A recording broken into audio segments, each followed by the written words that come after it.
Long time ago in the village of Omu, there lived a powerful witch doctor named Baba Agba. Baba Agba was renowned throughout the land for his ability to cast powerful spells and charms. People from far and wide would come to him seeking his help for all manners of problems, to curse their enemies, to heal their ailments, to ensure a bountiful harvests, or to gain wealth and prosperity.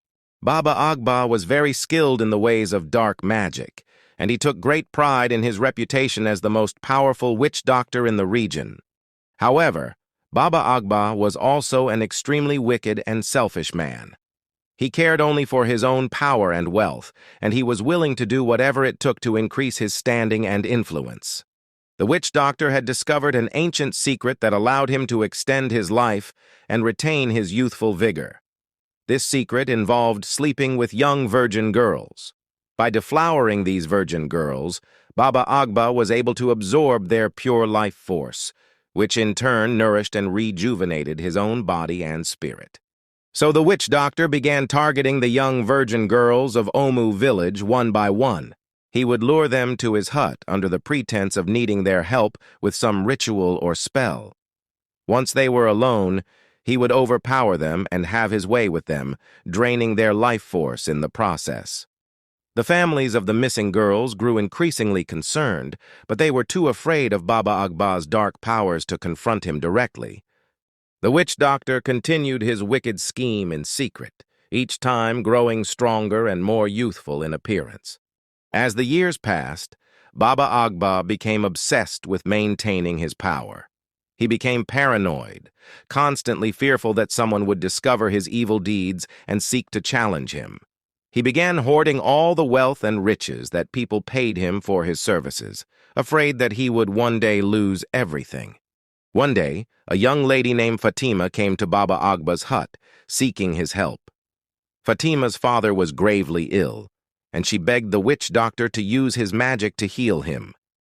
Baba Agba agreed, but on the condition that Fatima returned to his hut that evening to perform a special ritual with him. Fatima was hesitant, as she had heard the troubling rumors about the witch doctor's dark activities.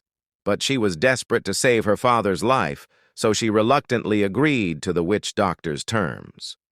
That evening, Fatima returned to Baba Agba's hut, her heart pounding with fear. The witch doctor greeted her warmly and instructed her to disrobe and lie down on a mat on the floor. Fatima did as she was told, trembling with dread.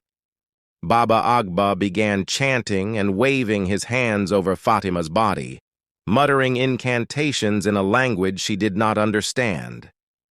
Suddenly, his expression changed, and a malicious grin spread across his face.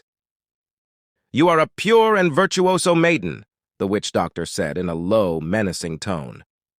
"Your life force will serve me well."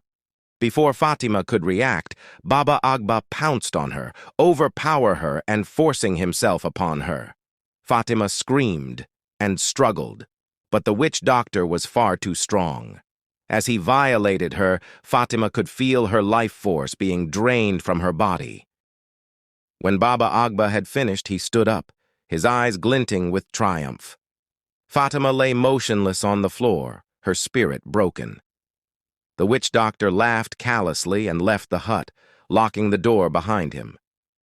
Fatima lay there for what felt like an eternity, her body aching and her mind in turmoil. She had heard the stories of the witch doctor's evil deeds, but she had never imagined that she would become one of his victims. As she slowly regained her senses, a burning rage began to fill her heart. Somehow, Fatima managed to find the strength to stand up and search the hut for a way to escape. To her surprise, she found a hidden trapdoor in the corner of the room. Summoning all her courage, she opened the trapdoor and climbed down to the darkness below.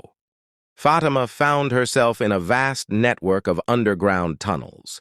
She could hear the distant sound of voices and the faint glow of torchlight in the distance. Mustering her resolve, she began to make her way through the labyrinth, determined to find a way out and expose the witch doctor's crimes. As Fatima navigated the twisting tunnels, she came across a number of other young ladies, all of whom had been imprisoned by Baba Agba. They were weak and malnourished, their spirits crushed by the horrors they had endured. Fatima knew that she had to help them escape, but she also knew that she could not do it alone. Carefully, Fatima made her way deeper into the tunnels, searching for a way out. Finally, she stumbled upon a large chamber that appeared to be the witch doctor's inner sanctum. In the center of the room stood a massive statue of a dark, demonic figure. Baba Agba was standing before the statue, chanting and performing some kind of ritual. Fatima watched in error as the witch doctor began to draw power from the statue, his body glowing with a sinister energy.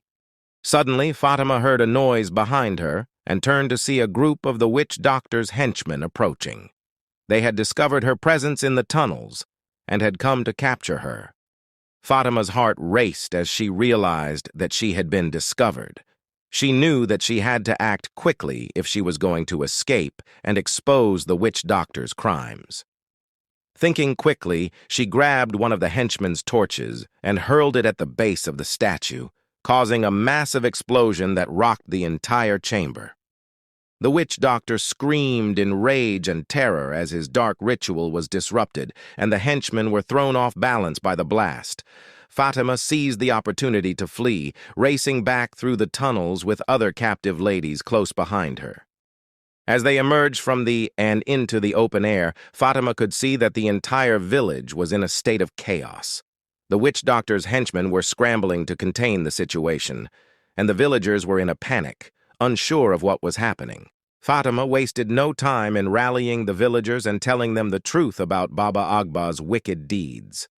Enraged, the villagers stormed the witch doctor's hut, determined to bring him to justice.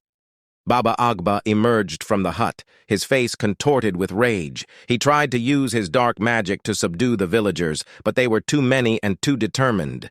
In the end, the witch doctor was overpowered and captured. He was put on trial before the entire village, and his crimes were exposed for all to see. Baba Agba pleaded for mercy, but the villagers were not having it. They sentenced him to be executed for his crimes, and the witch doctor was taken away to be hanged. As the witch doctor was led to the gallows, he cursed the villagers and vowed that his spirit would haunt them forever. But the villagers were not cowed, and they watched as the life was choked out of the wicked witch doctor. In the aftermath of the witch doctor's downfall, the village of Omu began to heal. The captive ladies were reunited with their families, and the villagers worked together to rebuild their community. Fatima was hailed as a hero for her bravery and her role in exposing the witch doctor's crimes. She was admired by all, and many believed that she had been chosen by the gods to bring justice to the village.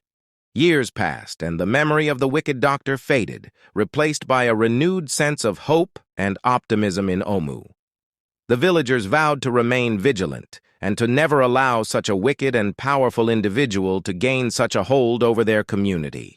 And so the tale of the wicked witch doctor of Omu village came to an end, a cautionary tale of the dangers of unchecked ambition and the power of the human spirit to triumph over evil. I believe you enjoyed the story. Kindly subscribe to our YouTube channel for more inspiring and interesting tales. Goodbye.